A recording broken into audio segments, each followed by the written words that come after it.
la realidad, la felicidad no es lo que me pasa, sino como yo interpreto lo que me pasa. Una misma realidad puede ser vista como un dramón dependiendo de mis circunstancias. La clave es entender que la felicidad, o eso que llamamos felicidad, es la capacidad de conectar de la mejor manera posible con el presente. Es decir, me llega algo bueno y lo disfruto, me llega algo malo y lo gestiono.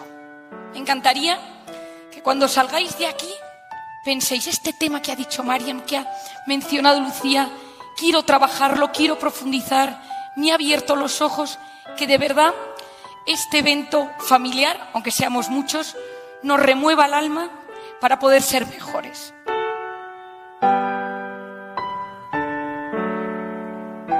Yo creo que todos los que estamos aquí, de alguna manera hemos notado que en los últimos 2 años, emocionalmente estamos más vulnerables.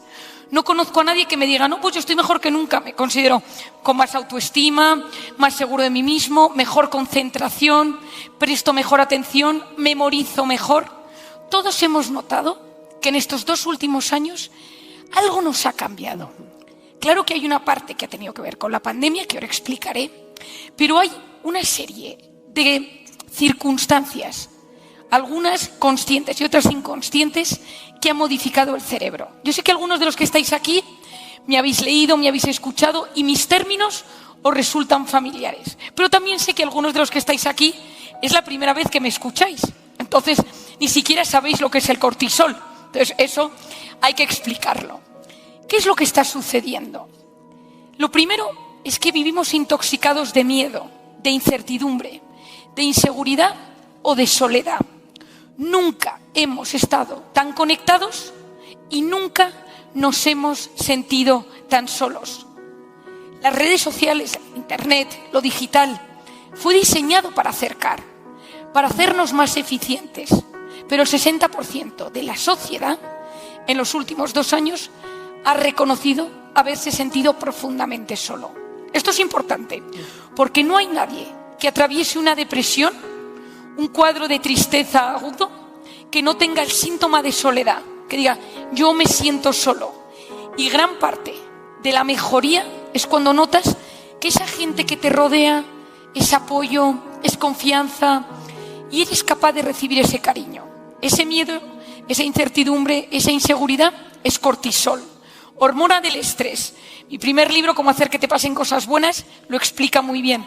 Pero tenéis los podcasts para entender el cortisol, hormona que se activa cuando yo me encuentro amenazado. Si yo voy caminando por la calle y aparece un león, todo mi organismo se pone en marcha, en modo alerta, para que yo pueda salir corriendo o luchar. Pero la clave, y esto lo he repetido por tierra, mar y aire en los últimos 5 años, es que mi mente y mi cuerpo no distinguen una amenaza real de una imaginaria. Tanto el león que va detrás de mí como la posibilidad de que aparezca un león, ese cortisol se activa. ¿Y si mi pareja me es infiel? ¿Y si me quedo sin trabajo? ¿Y si no llego a fin de mes? ¿Y si mi familia no se vuelve a hablar por este tema que ha sucedido? ¿Y si no puedo dar dinero a mis hijos para los estudios? ¿Y si no puedo comer porque no tengo suficiente dinero? ¿Y si me quedo solo? ¿Y si no encuentro pareja? El 90% de lo que nos preocupa nunca sucede. Pero mi mente y mi cuerpo no distinguen eso real de lo imaginario. Entonces, el primer diagnóstico es que todos nosotros tenemos una serie de miedos. Algunos son reales, otros son imaginarios. ¿Y si me caso mal? ¿Y si mi padre fallece y no soy capaz de gestionar el negocio? ¿Y si mi hijo está en las drogas? ¿Y si mi hija deja los estudios después de que he invertido dinero en ella? Todos esos miedos tienen un impacto directo en mi salud y me enferman física y psicológicamente. Pandemia, intoxicación de cortisol, soledad, no te toques, no te acerques. Segundo, estamos en la era de la gratificación instantánea. Esto es otra hormona que se llama la dopamina. Lo quiero todo ya, quiero sentir. Y hoy en día tenemos máquinas expendedoras de placer a todas horas. El celular, la comida, el azúcar, los hidratos, la droga, el alcohol, al acceso. Y eso modifica mi sistema de recompensa. Si yo cada vez que quiero algo lo tengo, si yo cada vez que me siento triste, aburrido, ansioso, soy capaz de acceder a algo que me da dopamina y me quita ese estado de malestar, yo dejo de ser capaz de tolerar el dolor, la ansiedad y la frustración. Por lo tanto, cada vez que algo malo me pasa, y todos los días nos pasan cosas malas y buenas también, lo vivo de una forma dramática, porque no soy capaz de gestionar lo malo. Y el tercer diagnóstico es que hay una crisis profunda de la atención. Me cuesta conectar con la realidad, porque estoy todo el día estimulado con el celular. Y me meto en TikTok y en Instagram y un vídeo de YouTube todo el rato. Y esa hiperestimulación de lo digital altera, deteriora esa zona de mi cerebro que me ayuda a profundizar, a concentrarme, a prestar atención. Y cuando yo tengo esa zona anulada, solo me va lo superficial, solo me van las sensaciones. Y cuando vivo a base de sensaciones, pierdo el sentido de mi vida. Y la felicidad depende de que yo sea capaz de levantarme cada mañana y diga, mi vida tiene un sentido, tengo un propósito, ayudar a los demás. Muchos de los que estáis aquí en Jardín Guadalupano tenéis un trabajo que para mí es impresionante, que es acompañar de la forma más delicada posible a personas que han terminado su vida. Es un momento clave de delicadeza. Mi padre tiene una frase que dice, la filosofía, el pensamiento, nace a orillas de la muerte. Alguien se te muere y te pones a pensar. Es que si no, no piensas. Por lo tanto, estos tres diagnósticos, el miedo con el cortisol, la necesidad de sentir placer a todas horas con la dopamina y la incapacidad de pensar y de profundizar, lo que hacen es que deterioran mi cerebro, mi capacidad de disfrute. Lo que tenemos que saber es que no existe ninguna historia de nadie de los que estáis aquí, incluida Lucía y yo misma, que no tenga heridas, que no tenga batallas, que no tenga problemas de verdad. El más rico, el más guapo, el más estupendo, el que parece que todo le va bien, esa persona también está librando una batalla en algún tema de su vida. No conozco a nadie. Yo veo en mi consulta gente humilde, gente rica, gente talentosa, gente que la vida le ha ido muy mal. Y hasta la persona que de primeras dirías, esta persona es estupenda, esta persona lo tiene todo, de repente hay algo por lo que está luchando. Recuerdo hace una semana que me llamó una persona a la que yo toda la vida he admirado mucho, persona de Madrid, que la conozco, no muchísimo, pero la conozco un poco, una vida buena, tiene un buen trabajo, una familia muy bonita, persona que la he visto en varios lugares siempre bien, y por diferentes cosas la he tenido como un referente. Y llamó a mi consulta y dijo que quería hablar conmigo. Entonces, me pongo al teléfono y me dice, María, necesito hablar contigo y hablar contigo en consulta. Pensé, esta señora no le pasa nada. Es decir, es imposible que le pase nada. Entonces viene a mi consulta, se echa a llorar y me dice, María, mi hijo, sé que crees que es tan estupendo, no es hijo de mi marido. Fui infiel una vez en mi vida y no se lo he dicho nunca a nadie. Y ahora me pesa la culpa. Este hijo mío, encima, tiene ahora mismo una enfermedad y le podemos hacer un trasplante, pero hay que hacer análisis genéticos y se va a descubrir que no es hijo de mi marido y estoy metida en un lío. Digo, esta mujer que yo la tenía como el paradigma de la excelencia, ¿qué hago, Marian? ¿Cómo salgo de esto?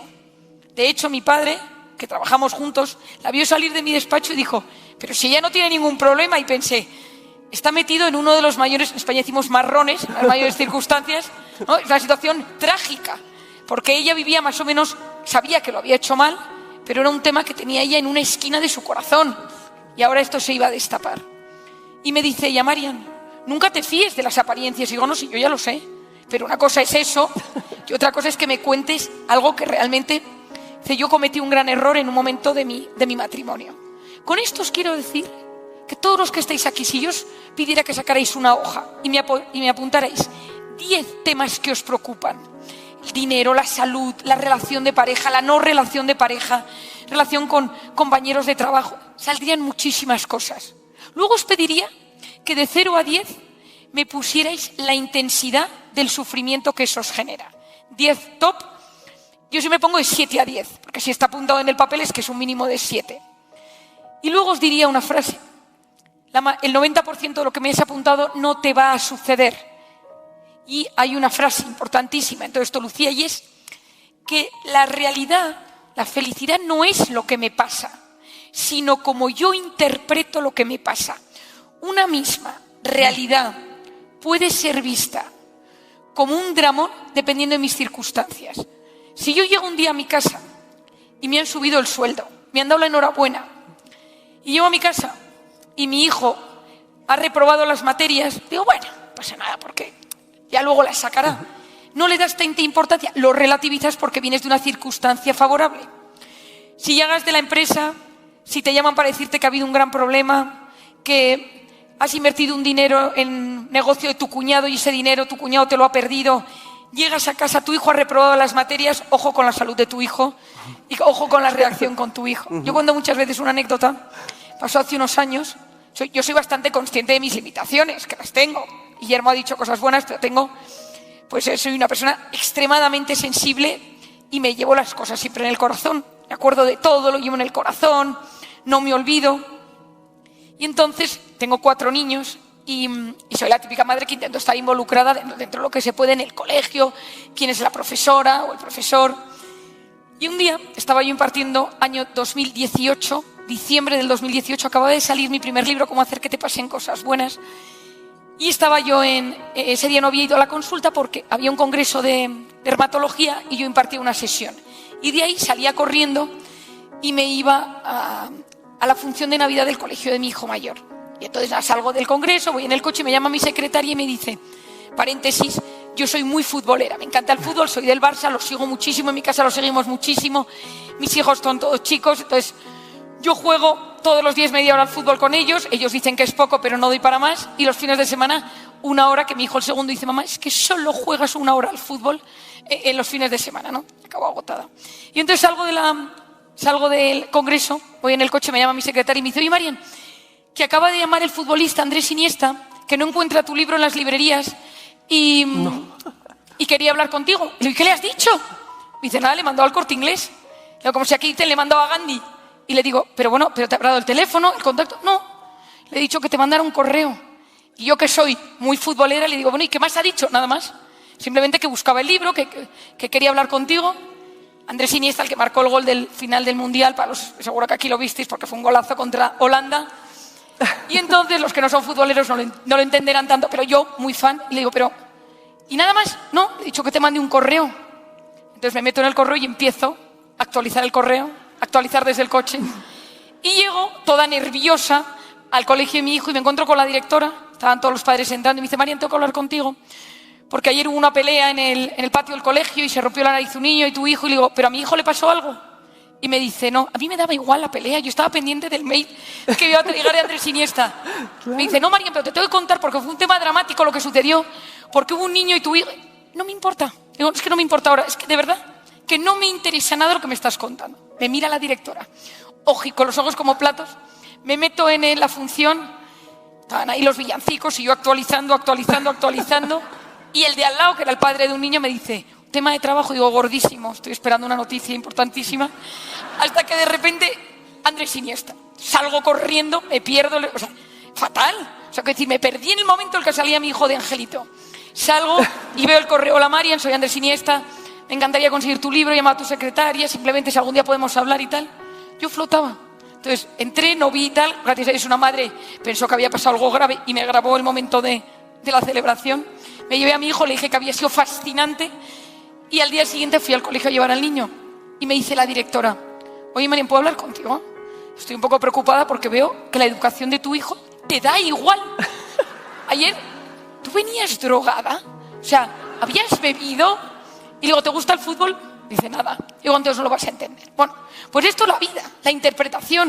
Un día normal llego al colegio y la directora me coge, me agarra y me dice, tengo que hablar contigo porque había un problema con el niño y yo me involucro. Y el problema, o la clave, es entender que la felicidad, o eso que llamamos felicidad, es la capacidad de conectar de la mejor manera posible con el presente. Es decir, me llega algo bueno, y lo disfruto, me llega algo malo y lo gestiono. Pero hay gente que por su historia, sus traumas, sus heridas, su personalidad, su voz interior, llega algo bueno y dice, no te fíes, cuidado, vas a ver, esto no es confiable. Todos conocemos a alguien así. Que te quita energía, es como si fueras un globo y de repente y te han quitado la energía. Y hay gente que le llega algo malo y automáticamente se bloquea. Automáticamente el mundo se termina. Nadie me quiere, todo va a salir mal, no tenía que haber comenzado este proyecto. Y esa interpretación es importantísima. Cómo yo conecto con la vida y de qué depende mi interpretación de las cosas. ¿Es por mi personalidad? ¿Es por mis circunstancias? ¿Es por mis heridas? ¿Es porque tengo miedo? No olvidemos que el miedo es un látigo que palpita en nuestro interior y nos quita la paz. Y todos tenemos miedos. Claro. Yo con el tema de la culpa, te diría que yo no conozco a ninguna mujer que trabaje y que tenga vida familiar, que cuide de su madre, de su padre, de su marido, esposo, pareja, de sus hijos, que no sienta culpabilidad en algún momento de la semana. No conozco a nadie. O sea, si hay alguien que luego venga a saludarme, me interesará muchísimo conocer y hacerle un análisis genético. Porque no conozco a ninguna mujer que de repente diga, este niño mío. Yo ayer, a mi hijo en las pruebas de fútbol, a ver si le eligen para el equipo de la federación de su colegio, una cosa. Pero en mi casa lo estamos viviendo como si estuvieran las pruebas del Barça, o sea, una cosa. Y entonces yo sabía que las pruebas eran ayer, escribí a ver qué tal habían ido y tal y cual, y de repente me llega un mensaje que dice, nos hemos olvidado al final de las pruebas, se ha vuelto del colegio, no ha ido a las pruebas. Y yo desde aquí digo, es que no puede ser, todo el mundo habla de las pruebas y se han olvidado ir a las pruebas. Digo, pero lo dejé escrito, tal, mi suegra que se ha venido a cuidar a los niños. Digo, ¿cómo que soy solo? Pero no lo entendía yo. Entonces, una cosa dentro y me dice, si no estuvieras en México, habría ido a la prueba. Ya lo hemos gestionado, tenemos mañana la repesca de la prueba, ¿no? Todo gestionado desde México, porque esto es urgente, claro, para una familia, esto es clave, el equipo de fútbol. Pero todos nosotros, todas nosotras, cuando tenemos a nuestro cargo el cuidado de alguien a quien queremos, nunca desconectamos de ese cuidado. Si nuestra hija está sufriendo, no le va bien en el colegio, nuestro hijo lo está pasando mal, tiene una novia que no le conviene o algo que no el trabajo que ha empezado no acaba de gustar, un padre que está enfermo y que vive en nuestra casa y que está a nuestro cuidado. Las mujeres, nuestro cerebro, funciona de una manera muy interesante, hay que saberlo, hemisferio derecho e izquierdo y fibras del cuerpo calloso en medio. Y esas fibras del cuerpo calloso donde se conectan los dos hemisferios son enormes, son múltiples. En los hombres es un sistema mucho más lento, tipo fax, y en las mujeres estamos en un sistema 5G. Todo tiene una asociación. Tú ves a alguien, esa persona te recuerda, entras en la oficina, entra tu compañera y ese día lleva el pelo de otro color que te recuerda a una amiga del colegio que te hacía un poco de bullying y no te caía bien, que llevaba el pelo igual. ¿Qué habrá sido de esa chica que no me caía nada bien? Y ese día te cunde menos porque tienes a la que te hacía bullying en la cabeza. Es decir, las mujeres, todo lo que vemos tiene un componente sentimental. Si encima tenemos a nuestro cargo el cuidado de nuestros hijos, lo llevamos siempre encima. ¿Qué es la culpa? La culpa es una voz interior que nos martiriza. No puedes, no haces suficiente, ni estás aquí ni estás allí, tendrías que estar en el colegio, ir a rebuscar, tu hijo está enfermo. Esa sensación. Y nos han vendido un mensaje a las mujeres y es que se llega a todo, que se puede llegar a todo, que se puede ser perfecto en todo. Te puedes cuidar, te puedes tener un cuerpo maravilloso, estar en todas las cosas del colegio de los niños, tener una vida saludable, comer, o sea, de todo. Yo cuento una anécdota que te va a hacer una gracia horrible, Lucía, que me pasó en un congreso de mujeres y liderazgo, al que acudí como hace un año y medio. Entonces yo hablaba de conciliación y no sé qué, de cerebro de mujer. Yo soy de la teoría que el éxito de la mujer es cuando asume y acepta que no se llega a todo.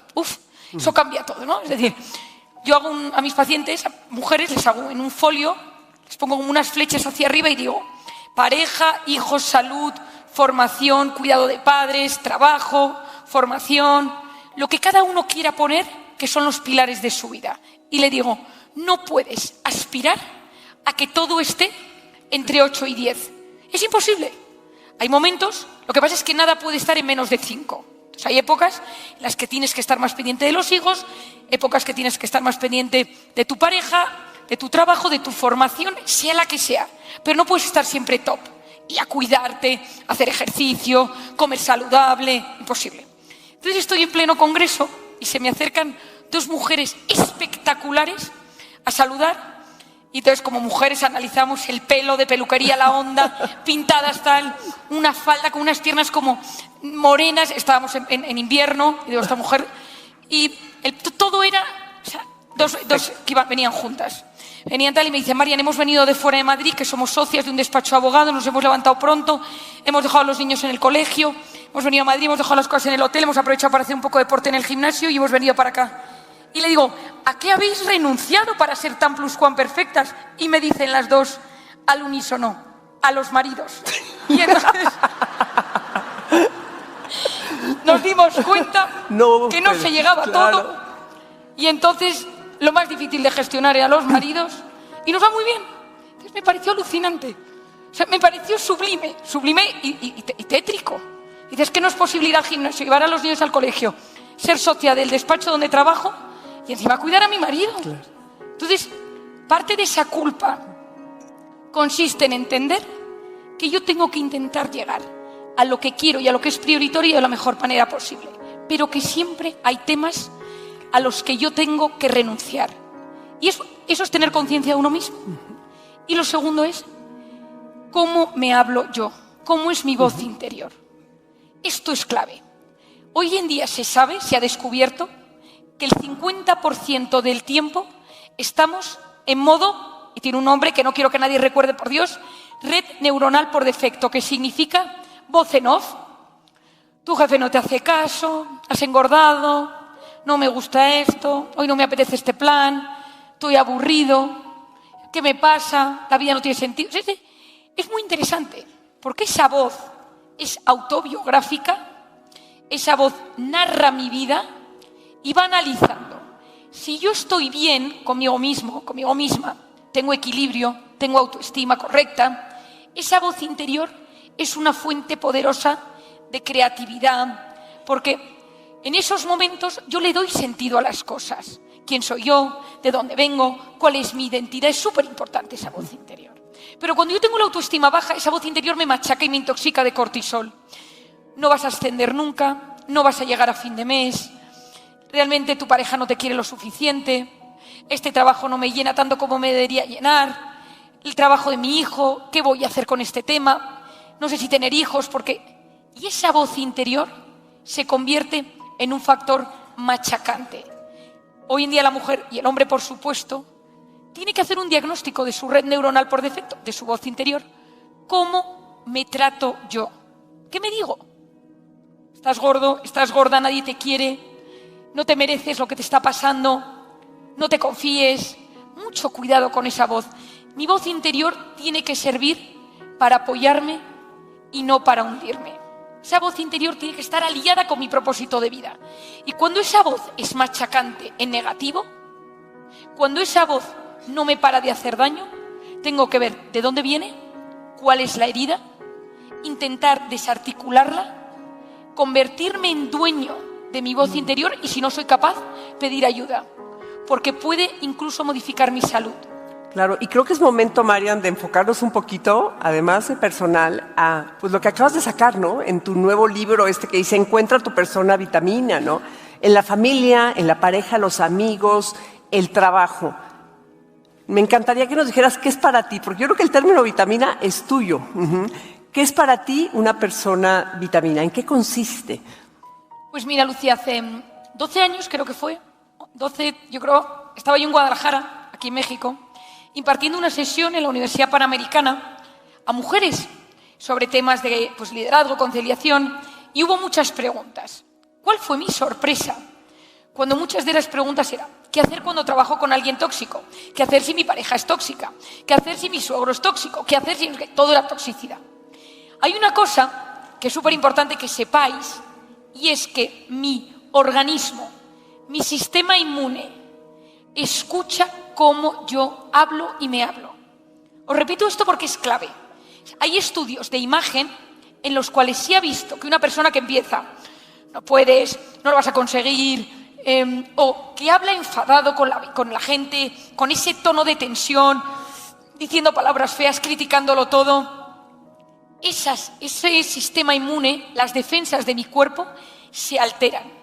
Una persona que se trata mal y que habla mal tiene más propensión a enfermarse. Y yo dije, oye, ya, dejemos de hablar de cosas malas. O sea, ya está bien.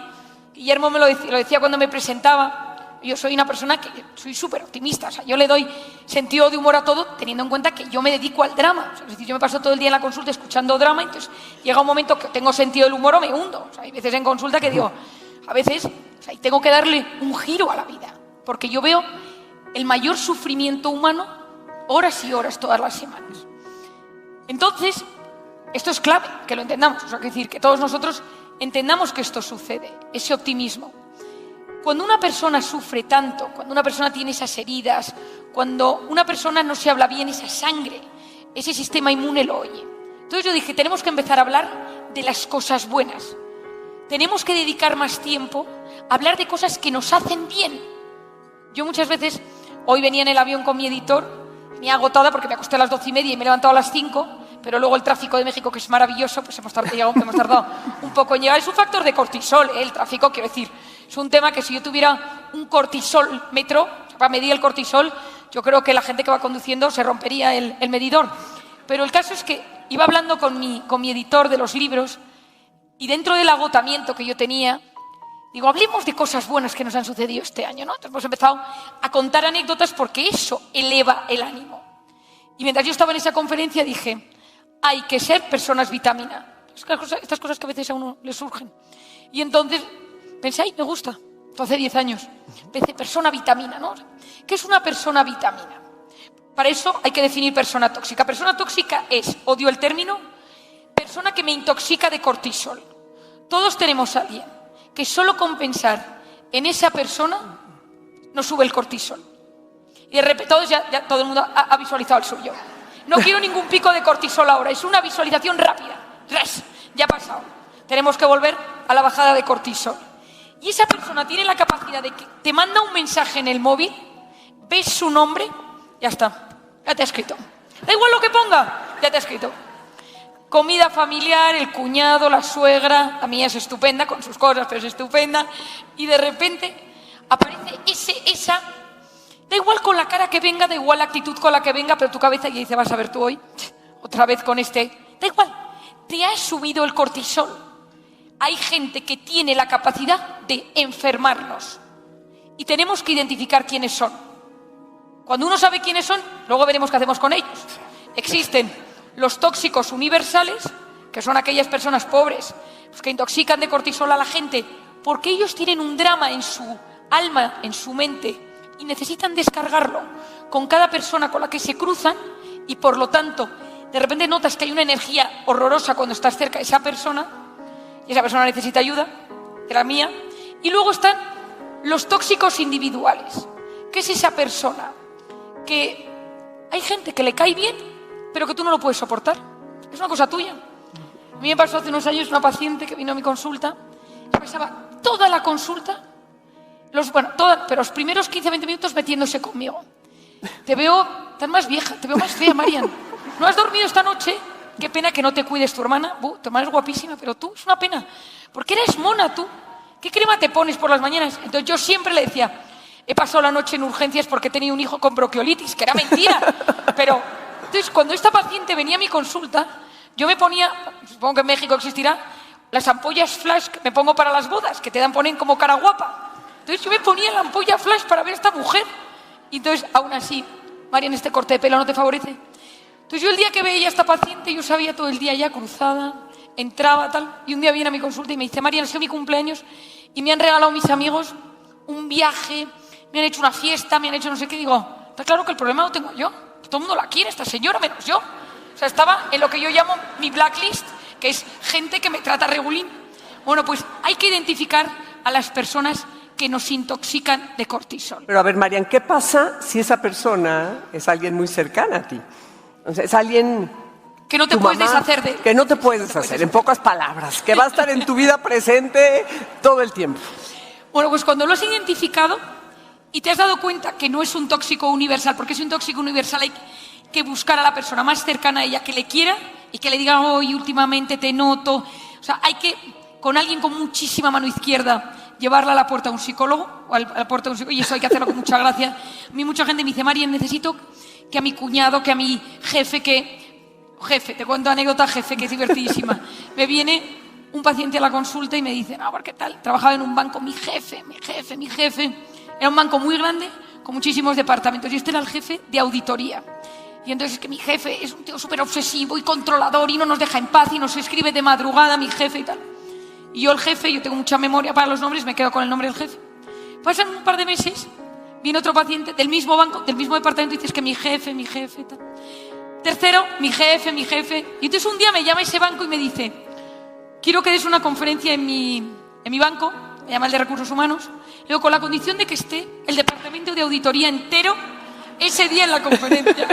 Con el jefe. Y entonces digo, quiero que me mandes la lista, os tengo mucho interés que auditoría esté en la conferencia. Dice, ¿pero por qué auditoría? Es que tengo especial interés que esté. Entonces este jefe, lo que le pasaba es que era hipercontrolador y cronopático. La cronopatía es la enfermedad del tiempo. Seguro que conocéis a alguien que vive obsesionado con aprovechar el tiempo. Entonces se levantaba, llegaba por la mañana a las 8 y entonces decía, ahora de 8 a 8 y media reunión con este. De 8 y media a 8:45, de 8:45 a 9 y 10. Entonces una angustia de hombre. Entonces llega a la conferencia en el banco, y dice, sí, están todos los de auditoría, están todos tal. Y digo, vale, ¿quiénes son ese tal? Yo le había buscado en internet la cara, imaginaos un auditorio, y me busco y estoy delante, y me pongo delante de la zona de auditoría y empiezo a hablar de la personalidad controladora durante una hora. Y los controladores intoxican de cortisol, y no sé qué. Digo, hay que desactivar al jefe tóxico. Termina la conferencia, se me acerca y dice, he pensado que quizá yo tengo algo de eso que has dicho. Ya lo sé. Nadie sabía cómo hablar con él. Claro. Nadie sabía qué decirle. Digo, ¿podríamos tú y yo hablar? Digo, tienes mañana el hueco a las 10:30 reservado. Estaba preparado para ti. ¿Pero cómo? Digo, yo sabía que hoy iba a venir alguien con este rasgo en este banco y eres tú, ¿no? Y el otro empezó ya cambió todo el departamento. Entonces, claro, no es tan sencillo, porque claro, no todos podemos llevar así tan fácilmente al tóxico a terapia. Cuando uno tiene un tóxico en lo más cercano, pareja, hijo, nuera, yerno, suegro, cuñado, hermano, alguien que te altera profundamente, te tienes que hacer una pregunta. ¿Por qué me afecta tanto? ¿Qué ha pasado para que esta persona tenga la capacidad de desestabilizarme en cuestión de segundos? ¿Es porque me ha humillado? ¿Es porque siempre me saca de mi zona de confort? ¿Es porque no me quiere? ¿Es porque no está a la altura de las expectativas de lo que yo esperaría efectivamente de esta persona? Porque nadie es tóxico per se, es de repente algo que pasa. Es porque es alguien que cuando tú estás delante dice exactamente lo que sabes que te va a hacer sufrir. Es porque es alguien que siempre te está juzgando, porque no te valora, porque te hace de menos. Cuando tenemos el diagnóstico hecho, y todos tenemos a alguien así en nuestras vidas, que notas que te pone piedras en el camino, la siguiente pregunta es, ¿qué efecto produce en mí? Es decir, ¿qué pasa en mí cuando me siento inseguro, me siento triste, me siento solo, me siento humillado? Entonces ya voy a mi emoción. Yo le estoy dando a esta persona el poder de inflamarme, de subirme el cortisol, de quitarme años de vida, de modificar mi microbiota, que son los microorganismos del intestino, que son la puerta de enfermedades autoinmunes. Es decir, si yo este cuñado tóxico no le gestiono bien, me quita años de vida. Hay una cosa que se llaman los telómeros, que probablemente ni hayáis oído hablar de ello, pero os lo cito, que son los capuchones de los cromosomas que están dentro de nuestro núcleo y nuestros genes. Todos nosotros tenemos cromosomas, los hombres XX y las mujeres XY, y a medida que nos vamos envejeciendo, las células se dividen y los capuchones de esos cromosomas se hacen más pequeños. En el año 2009, la doctora Elizabeth Blackburn le dan el Premio Nobel de Medicina por descubrir que según la largura, lo que miden esos cromosomas, influye en cómo vas a envejecer y qué enfermedades puedes tener. O sea, es clave. Y la telomerasa, y ella descubre que hay una enzima, una sustancia que puede reparar el telómero y hacértelo más largo. Pero que el estrés, el trauma, el dolor, el sufrimiento te acorta los telómeros. Tú puedes ir a hacerte la prueba, no vayáis porque imaginaos que ahora 1000 personas se van todos a hacer pruebas de telómeros, colapsamos la unidad de telómeros en México. Pues tú vas, te pides los telómeros y te dicen, usted tiene 45 años, pero de telómeros tiene 63. Fatal. Fatal porque te estás envejeciendo. Bueno, pues ese cuñado tóxico al que no gestionas bien, te está acortando tus telómeros. Entonces tú cuando ves a tu cuñado, la primera frase que tienes que decir es, a tu interior es, no me vas a acortar los telómeros hoy. Yo no voy a permitir que tú me acortes el telómero. Y yo hablo del impermeable psicológico. Te pones un impermeable psicológico en el que tú haces que eso que llega te resbala. Te preparas interiormente, sabes que tú vas a proteger tus cromosomas y tus telómeros, llegas y eso que va llegando dices, no, es que yo no puedo permitir el lujo de envejecer un año más mis telómeros por culpa de mi cuñado. Es que no puede ser. Y entonces te conviertes en dueño de tus relaciones. En vez de ser esclavo y ser sufridor de todas esas personas que te han de sufrir, y todos tenemos la expareja, el padre de tus hijos que se fue con otra, que solo con pensar en él, pues te sube el cortisol y te acorta un año de vida por el telómero. No lo podemos permitir. Entonces eso es identificarlo. Y llego a Persona Vitamina. Persona Vitamina, esto es súper, me encanta Persona Vitamina, ¿no? Un tema que me chifla. Y os hablo de otra sustancia, ¿no? Quiero que hoy os quedéis con cortisol y con oxitocina, clave. Oxitocina es la hormona del parto. Seguro que todas las que estáis aquí que hayáis tenido bebés, o te pusieron oxitocina para las contracciones, o simplemente tú liberaste oxitocina. Parto y lactancia. Hasta ahí quedaban mis conocimientos cuando estudié medicina. Pero a mí me encanta estudiar todas las hormonas y su relación con el comportamiento. Había nacido mi tercer hijo, estaba yo de baja maternal, en plena lactancia, y me llaman del hospital y me dice que están lanzando un fármaco nuevo y van a hacer una presentación en un hotel en el centro de Madrid. Yo tengo un coche viejo, pero funciona muy bien, pero tiene muchos años, de marchas, con pestillo, que está destartalado, pero me cuesta muchísimo cambiarlo. Un día Guillermo me vio con el coche, me acuerdo, por Madrid, me dijo, ¿y este coche? Digo, es el que mejor funciona, es mi amigo fiel, ¿no? Pero es un coche viejo que habría que pasarlo por chapa y pintura. Pero el caso es que me subo al coche, me voy al hotel, centro de Madrid, parking mortal, planta -3, parking oscuro, terrible. Parco mi coche entre dos cochazos, salgo, voy al hotel, estoy escuchando, y la persona que estaba cuidando de mi bebé me manda un mensaje y me dice, Marian se ha despertado y tiene hambre. Entonces, automáticamente salgo corriendo, bajo el ascensor, pago el parking. Cuando estoy llegando a mi coche veo que hay dos tipos con muy mala pinta que me empiezan a mirar y yo noto que me empieza a subir el cortisol, porque yo me conozco y digo, ay Dios mío. Y uno de los dos me grita y me dice, dame las llaves del coche. Y entonces digo, no, si mi coche es el viejo, casi no funciona, está para el desguace, de verdad que no vale la pena. Dame las llaves del coche, dame el móvil, tal. No. Me subo al coche, bajo el pestillo. Seguro que no se dice pestillo en México. ¿Cómo se dice lo que se baja? Pasador. Pasador. Yo seguro que no se dice pestillo. Bajo el pasador, arranco y en la ventana el tipo me empieza a gritar y me da un ataque de ansiedad. Yo nunca había tenido un ataque de ansiedad en mi vida, pero sé lo que es un ataque de ansiedad. Bueno, me dedico a ello.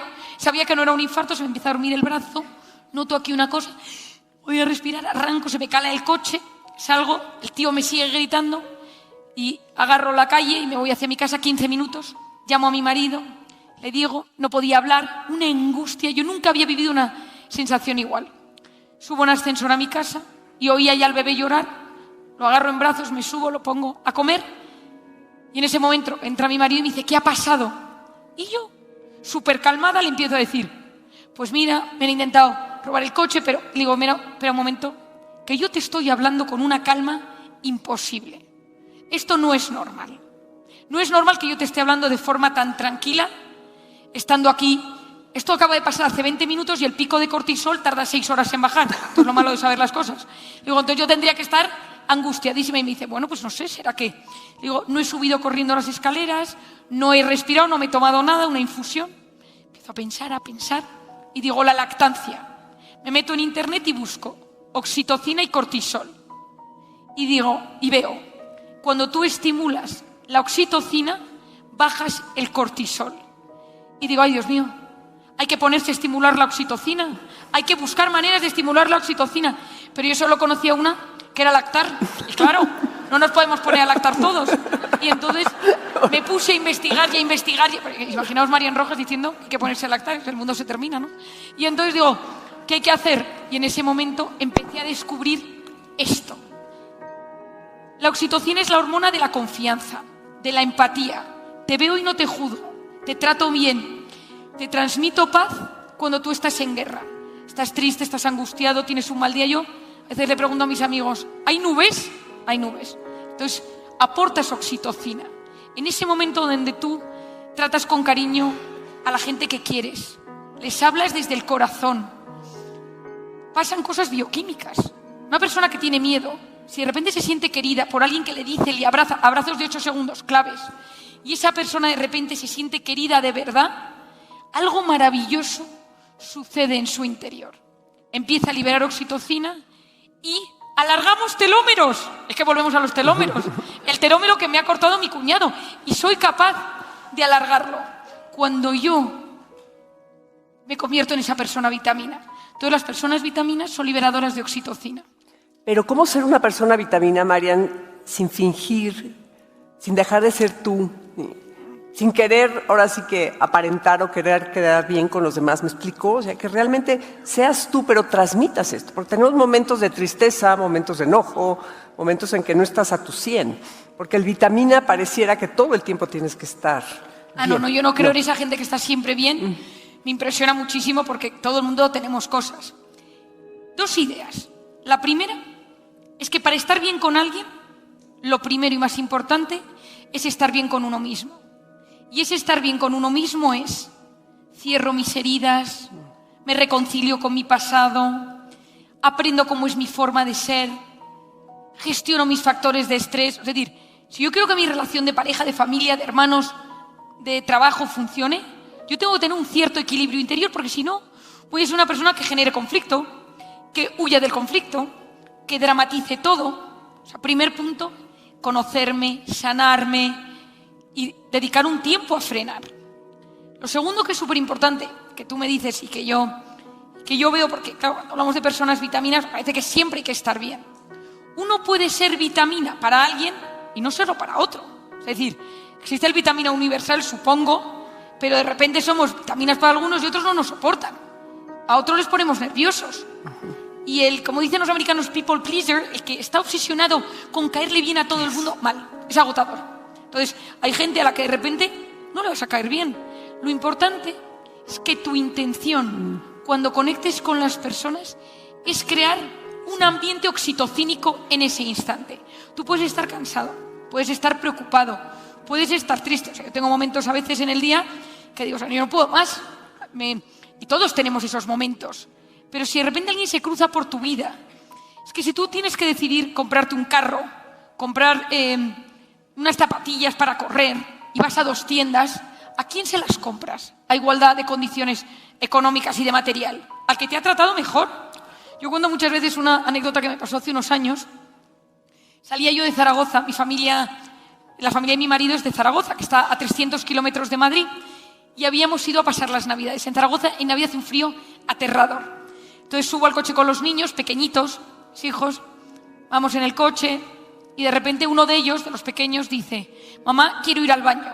Cualquiera que tenga niños de 2, 3 años, estamos hablando de unos 10, 15 segundos, 30 máximo de margen de maniobra. Y entonces digo, la primera gasolinera, llovía, una lluvia torrencial. Y entonces, primera gasolinera, y entonces era cutre, destartalada. Cutre no se dice en México seguro. ¿Cómo se dice cutre? Cutre es como mala calidad, como... ¿Mugre?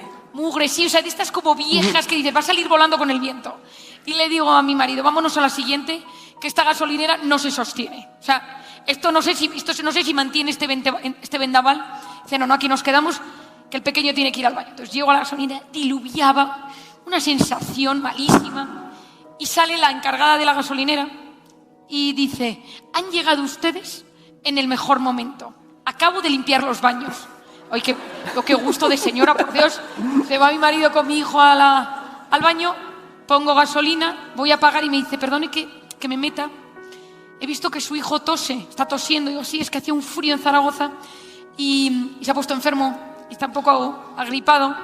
Dice, mira, tenemos una miel de aquí el pueblo de al lado, de unos apicultores, gente que tiene una empresa de miel, que es de varias generaciones, una miel muy especial con un poquito de eucalipto. Y yo creo que esta noche se lo puede dar. Mi abuela me hacía una receta con miel y jugo de naranja y le funcionaba, y así mis hermanos y tal, que tenía uno de ellos bronquitis crónica. Digo, bueno, pues me la llevo, claro. Me dice, claro, que usted no tendrá naranjas. Usted viene de Zaragoza, de estar las Navidades, llegar a casa sin naranjas. Y digo, pues efectivamente no tengo naranjas en casa. 2 veces a la semana, de la huerta de Valencia, de la costa, nos traen unas naranjas y ahora las tenemos en descuento. Si quiere llevarse las naranjas, están deliciosas, dulces. Sí, claro, me llevo las naranjas. Entra mi esposo en el sitio ya para marcharnos y ve unas magdalenas, unas bolsas. Dice, estas magdalenas, y dice, mire, son de una abuelilla que hace unas magdalenas en el pueblo al lado. Se agotan cada día, trae 10 cada mañana. Hoy es que son las 12 de la mañana, solo quedan 3 bolsas. No tienen conservantes ni nada, o sea que en 48 horas se ponen duras y no se las toman. Y de Mario, me llevo todas las bolsas, ¿no? Y le digo, es usted una fuera de serie.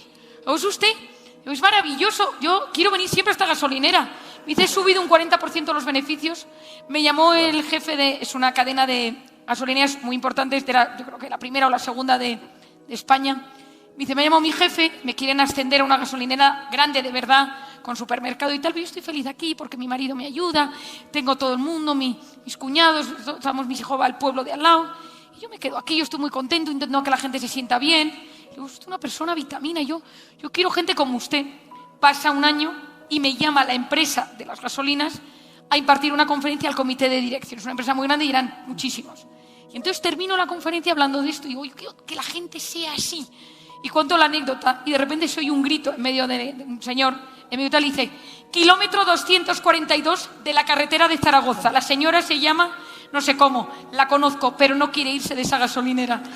Son nuestros mejores beneficios, ¿no? O sea, la tenía totalmente ubicada la señora de la gasolinera. Yo creo que hay fácil 1000 gasolineras de estas en España. Eso es una persona vitamina. Pone el corazón en lo que hace. Eso es la clave. Poner el corazón en lo que uno hace. Híjole, Marian, y fíjate que quiero, cambiar un poco el tema, pero ahorita que te estoy escuchando, ojalá, ¿no? En el mundo hubiéramos una gran cantidad de personas vitamina. Sin embargo, me llamó mucho la atención un término que tienes tú en uno de tus libros, que hablas del dolor social, ¿no? Que es algo que estamos viviendo muchísimo en el mundo, no nada más en México, de personas que vives en familia, trabajas, vives en comunidades y sin embargo te sientes sola. O también situaciones que estamos viviendo de personas que viven físicamente solas. En Inglaterra hace pocos años crearon una Secretaría de la Soledad para atender a hombres y mujeres que vivían en la soledad. Entonces, mi pregunta es, ¿cómo combatir la soledad? Que no necesariamente nos sentimos así estando con otras personas o viceversa. En el mundo hay muchas personas, hombres y mujeres que están solos. ¿Cómo combatir? Bueno, lo hemos dicho al principio y es probablemente la mayor preocupación que ahora mismo existe en Estados Unidos, es el tema de la soledad.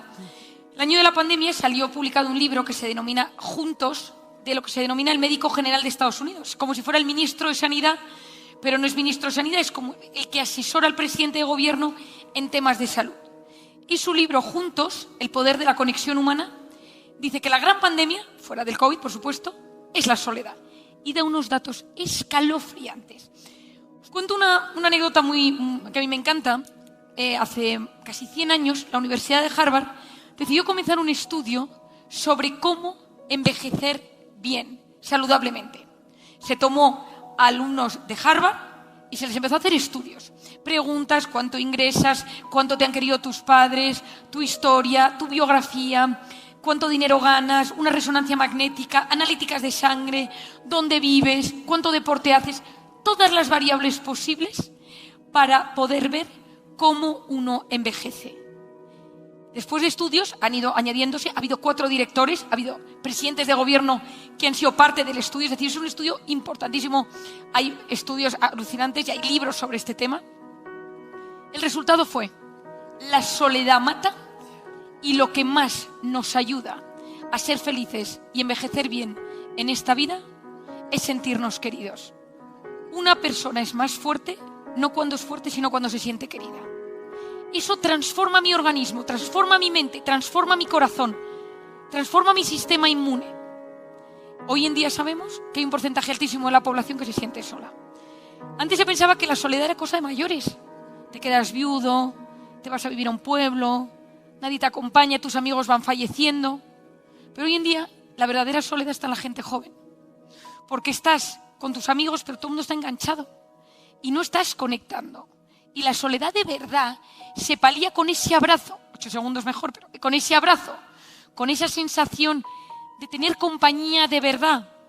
Claro que las pantallas nos ayudan a tener contacto con las personas que están lejos y a las que queremos con locura, pero hay personas que necesitamos tenerlas cerca y necesitamos poder decir me siento solo. Estados Unidos, Nueva Zelanda, Inglaterra, muchos países han creado ministerios de la soledad con políticas para paliar este sentimiento de soledad.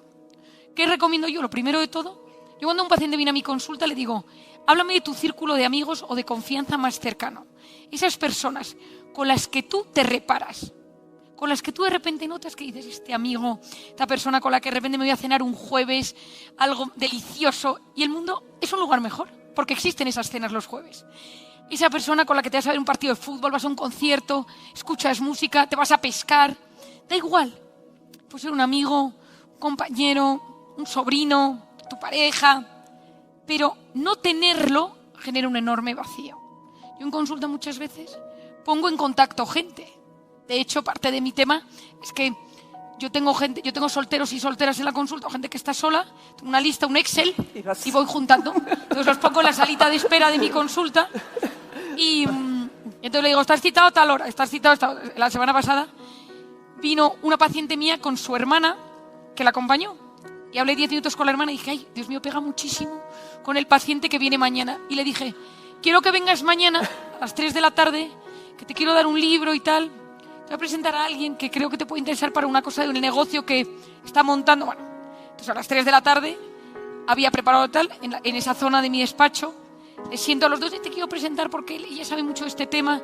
O sea, dos personas que no tienen nada que ver a nivel profesional, pero yo hice ahí una asociación imposible y les dije, si preferís, iros abajo a tomar algo, Starbucks, que tengo Starbucks debajo de la consulta, y la encargada es mi compinche. Entonces, sabe que cuando le aviso les tiene que poner una mesa, les deja tal, está todo.